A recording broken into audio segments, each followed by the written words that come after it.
नमस्कार दोस्तों, स्वागत है हमारे YouTube चैनल जीके पॉइंट पर।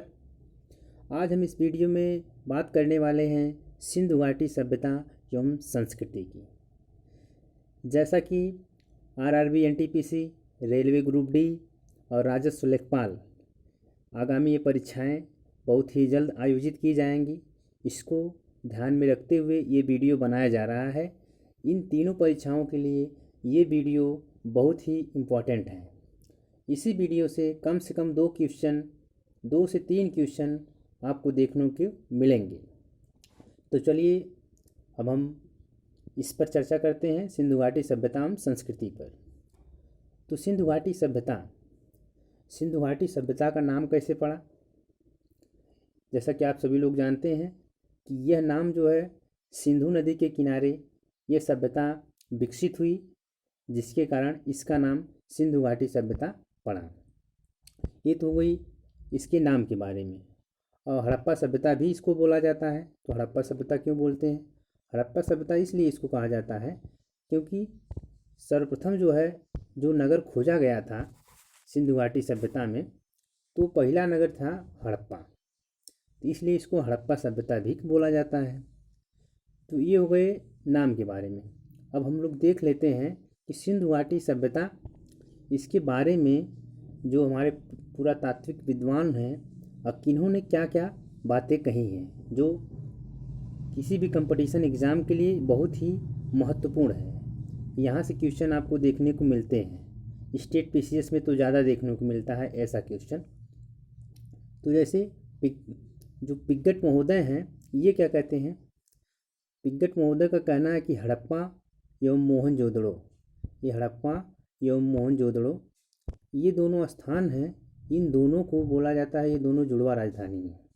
तो पिग्गट महोदय ने कहा था, आपसे एग्जाम में पूछा जाएगा तो किसने कहा था हड़प्पा और मोहनजोदड़ो को जुड़वा राजधानी? तो पिग्गट महोदय ने।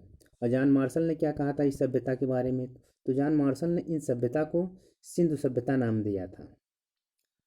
अगर इसके हम समय की बात की जाए तो समय आपका 2300 ईसा पूर्व से 1700 ईसा पूर्व माना जाता है सिंधु घाटी सभ्यता की तिथि। ये अकॉर्डिंग टू रेडियो कार्बन 14 इस पद्धति द्वारा जब इसका निर्धारण किया गया तो इसका समय जो है आया 2300 ईसा पूर्व से 1700 ईसा पूर्व के बीच ये सभ्यता मानी जाती है। इस सभ्यता के विकास की पराकाष्ठा का समय 2300 ईस्वी से 1900 ईस्वी। तो ये हमारे लिए बहुत ज़्यादा इम्पोर्टेंट नहीं है, हमारे लिए बस यही इम्पोर्टेंट है 2300 ईस्वी से 1700 ईस्वी ये सिंधु घाटी सभ्यता की समय मानी जाती है। और सैदव सभ्यता मेसोपोटामिया सभ्यता तथा मिस्र के सभ्यताओं के समकालीन थी। ये हमारी जो सिंधु घाटी सभ्यता है ये मेसोपोटामिया तथा मिस्र के सभ्यताओं के समकालीन थी। ये एग्ज़ाम में कई बार पूछा गया क्वेश्चन है कि हमारी सिंधु घाटी सभ्यता किस सभ्यता के समकालीन थी? तो मेसोपोटामिया एवं मिस्र की सभ्यता के समकालीन थी। और सैदव सभ्यता का विस्तार ये किन किन राज्यों में है इसको देख लेते हैं। कभी कभी यही क्वेश्चन बन जाता है कि सिंधु घाटी सभ्यता का विस्तार भारत के किन किन राज्यों में है। तो इस पर हम बात करेंगे। पहला राज्य है हमारा पंजाब, पहला पंजाब है। दूसरा हमारा गुजरात है, राजस्थान है, हरियाणा है, पश्चिमी उत्तर प्रदेश है, जम्मू कश्मीर है और महाराष्ट्र है। तो इस तरह से ये राज्य हैं, 7 राज्य हो गए। ये हमारे भारत में स्थित हैं। और पाकिस्तान में भी कुछ राज्य हैं। पाकिस्तान में देख लिया जाए, जैसे बलूचिस्तान है, पंजाब है, सिंध है। तो ये हो गए पाकिस्तान के। अब देखेंगे इसमें जो है सिंधु सभ्यता के विस्तार का आकार क्या है। ये क्वेश्चन आपको बहुत बार देखने को मिलेगा।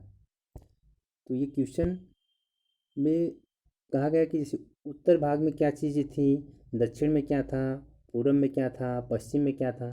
तो उत्तर में मांडा है। मांडा जो कि जम्मू कश्मीर में पड़ता है, जो कि चिनाब नदी पर स्थित है। ये मांडा जम्मू कश्मीर में है, ये चिनाब नदी पर। ये हम ध्यान देंगे कि किस नदी पर है, तो चिनाब नदी पर। ठीक है।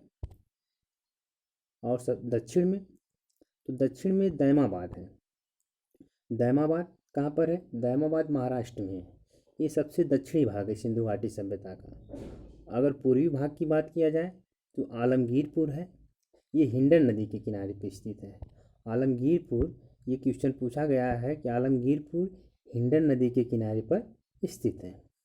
और पश्चिमी भाग की बात किया जाए तो पश्चिम में हमारा है हाँ, पश्चिम में है सूतकांगेडोर, ये सबसे पश्चिमी भाग है। अब आगे चलते हैं। अब देखिए ये जो पॉइंट है, जो भी हाइलाइटर से हाईलाइट किया गया है, ये आपके लिए बहुत ही इम्पोर्टेंट है। आप इसको तो रट ही लीजिए। ये क्वेश्चन में बार बार देखने को आपके जो भी परीक्षाएं होती हैं, इसमें कई बार क्वेश्चन ये जो है रिपीट होते रहते हैं, तो इसको आपको रट लेना है। देखिए हड़प्पा सभ्यता, इसकी जो है खोजकर्ता कौन है हड़प्पा सभ्यता के, तो हड़प्पा सभ्यता के दयाराम साहनी है। Mohenjodaro Rakhal Das Banerjee, Chanhudaro AC Majumdar, Lothal SR Rao, Kalibanga Amalananda Ghosh, Banawali RS. Bisht, Dholavira JP. Joshi, Ropar BB. पाल, सूतकांगड़ेर इसका जो है आर.एन. स्टाइन। तो ये हो गए जो है खोजकर्ताओं के नाम, ठीक है। तो इसमें से भी अगर इम्पोर्टेंट हमने लगा दिया है मार्क। आप चानू दड़ों को देख सकते हैं, AC Majumdar, Lothal SR Rao, Banawali RS. Bisht, Dholavira JP. Joshi. तो धौलावीरा अभी धरोहर स्थल में भी शामिल किया गया, इसलिए इम्पोर्टेंट हो जाता है, इसको आप लोग याद कर लीजिए। अब हम एक एक करके बात करते हैं कि एक एक करके से हड़प्पा स्थान से क्या क्या चीज़ें मिली हैं, ठीक है। तो अब देख लेते हैं हड़प्पा के बारे में। अगर हड़प्पा के बारे में बात किया जाए तो हड़प्पा से क्या क्या चीज़ें मिली। पहली चीज़, शंख का बना हुआ बैल मिला है, ठीक है। और उसके बाद उर्वरा की देवी का चित्र मिला है। फिर उसके बाद ईंटों के वृत्ताकार चबूतरे मिले हैं। समाधि, ये देखिए बहुत ही इम्पोर्टेंट है, समाधि R37 जो R37 है, ये एक प्रकार का कब्रिस्तान है। ये हमको कहाँ से मिला है, हड़प्पा सभ्यता से। गेहूँ तथा जौ के दानों के अवशेष, ये भी हड़प्पा सभ्यता से प्राप्त हुए हैं। पीतल का बना इक्का, बर्तन पर बने मछुआरे का चित्र।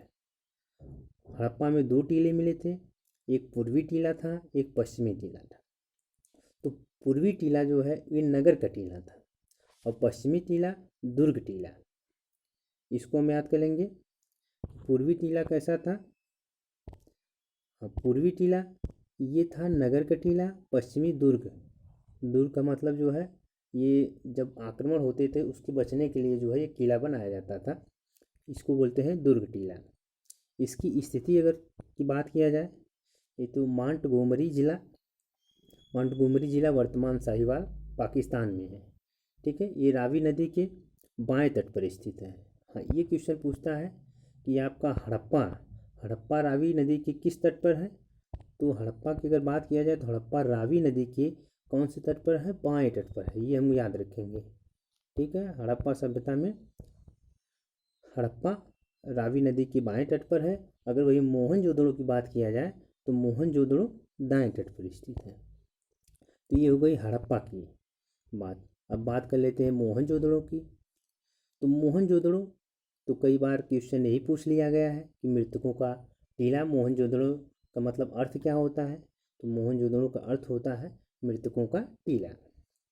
अब यहाँ से क्या क्या चीज़ें प्राप्त हुई है इसको देख लिया जाता है। तो यहाँ से प्राप्त हुई है सर्वाधिक उल्लेखनीय स्मारक। पहला, तत्कालीन विश्व का एक आश्चर्यजनक निर्माण, ये जॉन मार्शल का कथन है। यानी मोहनजोदड़ो के बारे में जॉन मार्शल कहते हैं कि ये आश्चर्यजनक निर्माण है, तत्कालीन विश्व का आश्चर्यजनक निर्माण है, जॉन मार्शल का ये कथन है। अभिलेख युक्त सर्वाधिक मोहरें यहीं से प्राप्त हुई हैं। विशाल अन्नागार यहीं से प्राप्त हुए हैं।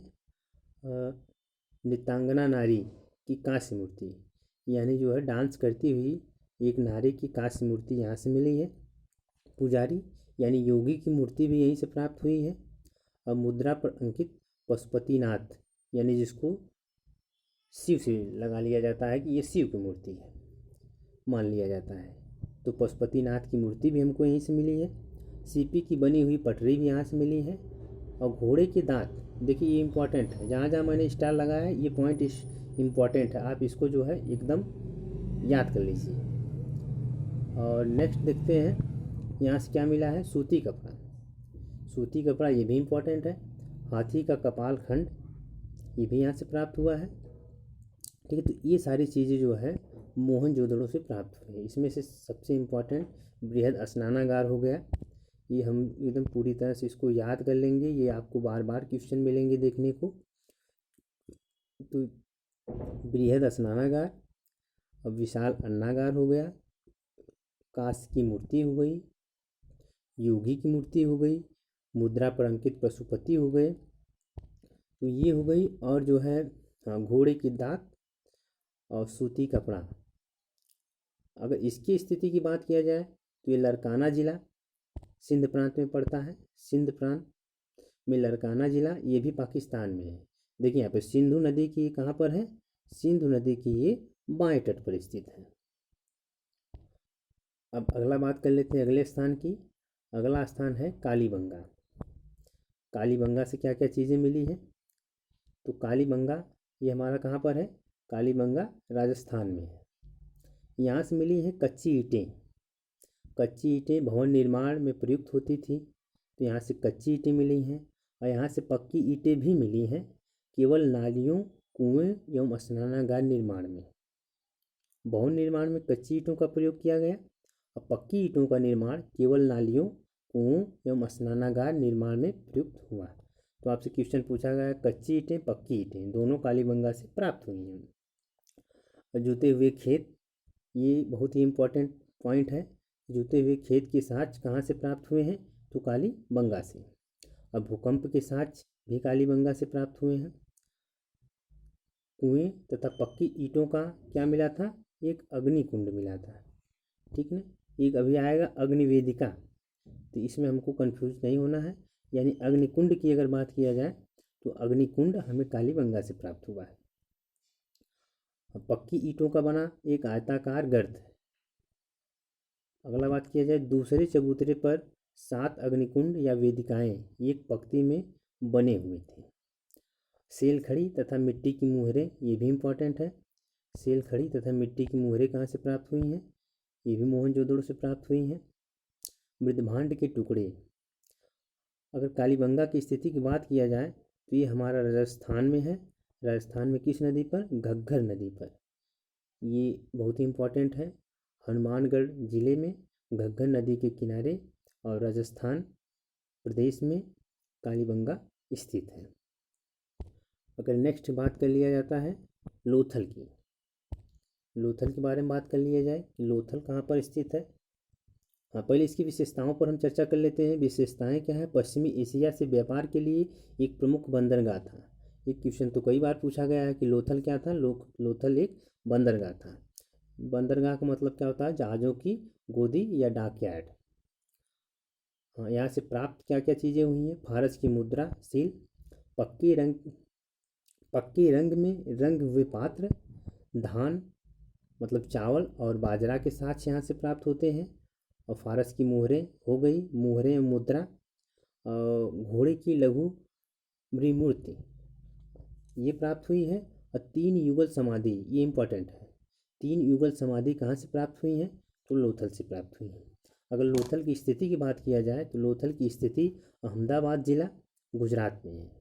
और ये किस नदी के किनारे पर है, ये भोगवा नदी के किनारे पर है। अगला बात किया जाए धौलावीरा की। धौलावीरा से क्या क्या चीज़ें प्राप्त हुई हैं, देखिए धौलावीरा आयताकार नगर था।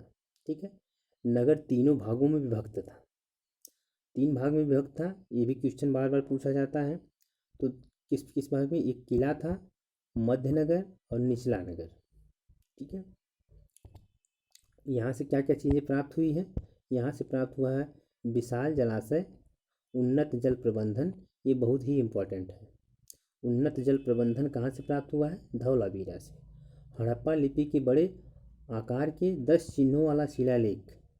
ठीक है, अगर धौलावीरा से क्वेश्चन बनता है तो जहाँ तक उम्मीद है कि प्रबल संभावना यही रहेगी कि उन्नत जल प्रबंधन और 10 चिन्हों वाला शिलालेख यही आपसे पूछा जाएगा। इसकी स्थिति की बात करते हैं तो ये कहाँ पर है, कच्छ के रण, यानी ये गुजरात में है। धौलावीरा गुजरात में है।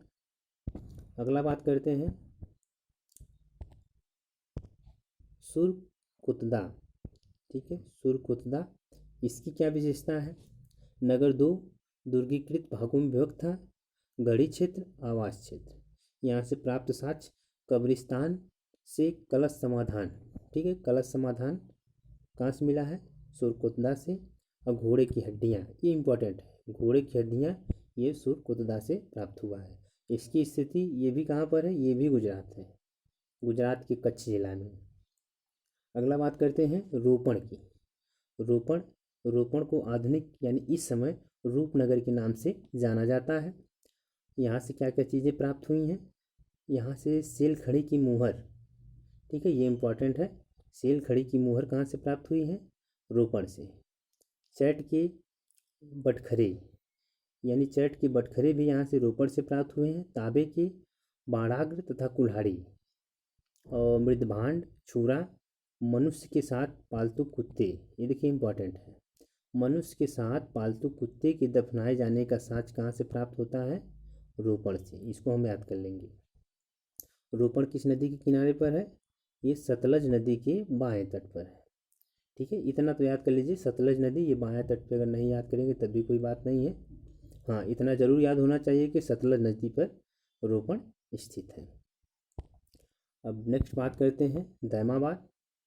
दैमाबाद की अगर बात किया जाए तो अभी अभी मैंने बताया कि दैमाबाद क्या है, सिंधु घाटी सभ्यता का सबसे दक्षिणतम स्थल है।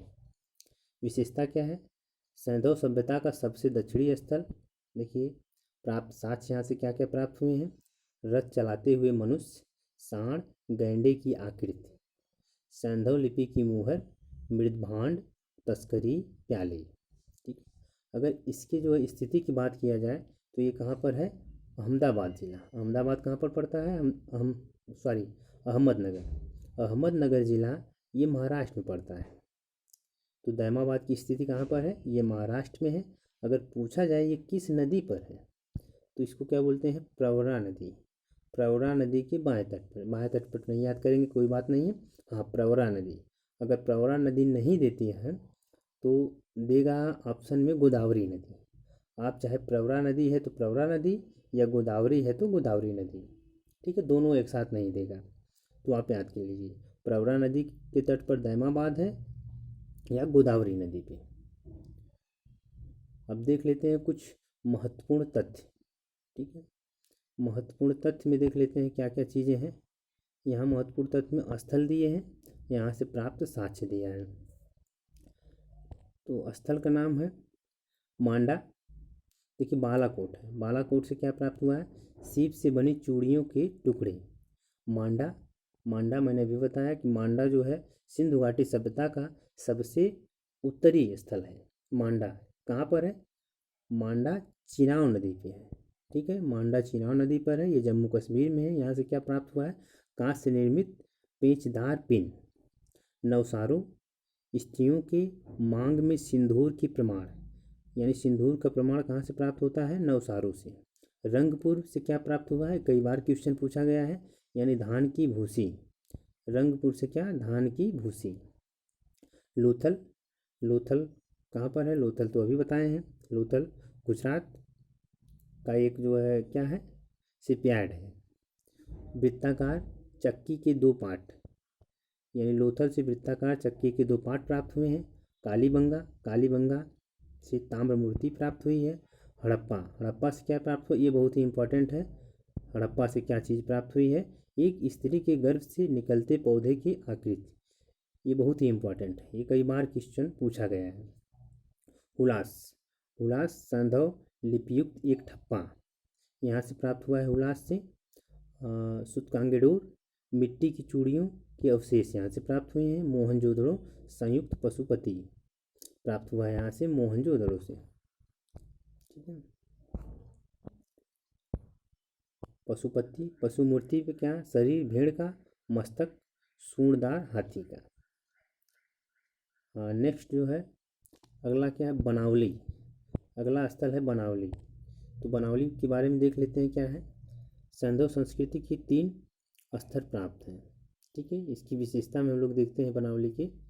तो सैंधव, प्राक सैंधव, विकसित सैंधव, उत्तर सैंधव। नगर जो तारांकित भागों में विभाजित करती है क्या, सड़कें। लाजवर्द तथा कार्नेलियन के मनके। यह देखिए, मनके बनाने का साक्ष्य अगर आपसे पूछा जाए तो बनावली से। ये क्वेश्चन कई बार पूछा गया है। हल की आकृति के खिलौने, ये भी क्वेश्चन बहुत बार पूछा गया है।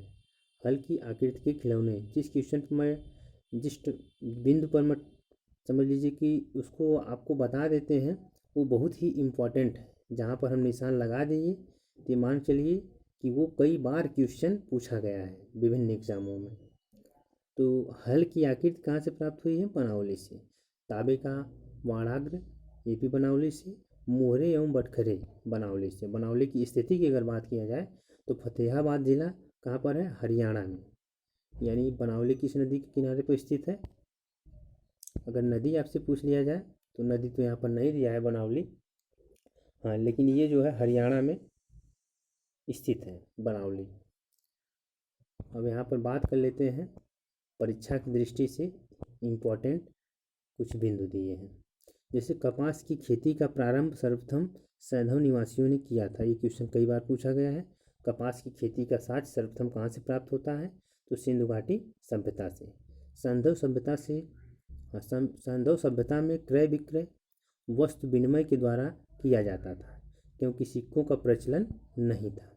देखिए, ये भी सवाल कई बार पूछा गया है कि सिंधु घाटी सभ्यता में क्रय विक्रय का माध्यम क्या था, तो वस्तु विनिमय। क्यों वस्तु विनिमय था, वस्तु विनिमय इसलिए था क्योंकि उस समय सिक्कों का प्रचलन नहीं हुआ था। सैंधव सभ्यता के बाट मुख्यतः घनाकार होते थे। मेलवा की पहचान सिंधु क्षेत्र से की गई है। देखिए, ये बड़ा इम्पोर्टेंट है। अभी क्वेश्चन तो इससे कम ही बना है, लेकिन आने वाले समय में यहाँ से क्वेश्चन देखने को मिलेंगे कि मेलवा किस, मतलब क्या चीज़ है। ये पूछ सकता कि मेलवा क्या है। ऑप्शन में कई सारी चीज़ें दे सकते हैं। वैदिक सभ्यता संबंधित है, सिंधु घाटी सभ्यता संबंधित है। तो देखिए, मेलवा जो है सिंधु घाटी सभ्यता की पहचान के लिए इस शब्द का प्रयोग किया गया है। धातु मूर्तियाँ लुप्त मोम मछुशिष्ट विधि से बनाई जाती थी। सर्वाधिक मृण मूर्तियाँ पशु पक्षियों की प्राप्त हुई है। यानी सबसे ज़्यादा अगर मूर्तियों की बात किया जाए तो पशु पक्षियों की प्राप्त हुई है। सर्वाधिक मोहरें किससे बनी होती थी, ये क्वेश्चन बहुत बार पूछा गया है, सेल खड़ी की।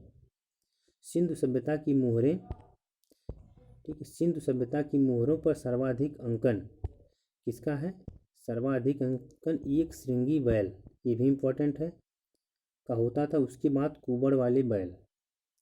तो सिंधु घाटी सभ्यता पर मोहरों पर सर्वाधिक अंकन किसका, एक श्रृंगी बैल का। ठीक है, ये भी अगर ऑप्शन में ना रहे तो कुबड़ वाले बैल का।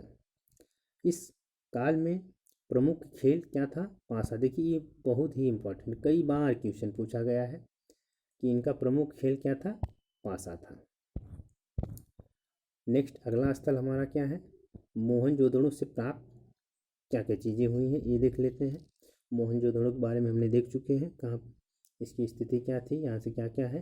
हाँ, कुछ पॉइंट है, इसको भी देख लिया जाता है। यहाँ से क्या क्या प्राप्त हुआ है, योगी। ठीक है, योगी का मतलब पशुपति शिव की मुहर। यहाँ से योगी और पशुपति शिव की मुहर प्राप्त हुई। तो ये योगी बैठे हैं, उनके दाएं बाएं और नीचे क्या क्या चीज़ें हैं, ये क्वेश्चन इम्पोर्टेंट है। यहाँ से आपको पूछ लिया जाता कि कितने जानवर हैं और कौन सा जानवर नहीं है। तो इसको देख लेते हैं। एक पशुपति यानी एक योगी बैठे हैं, और योगी के बाएं क्या है, गेंडा है और भैंस है, भैंसा।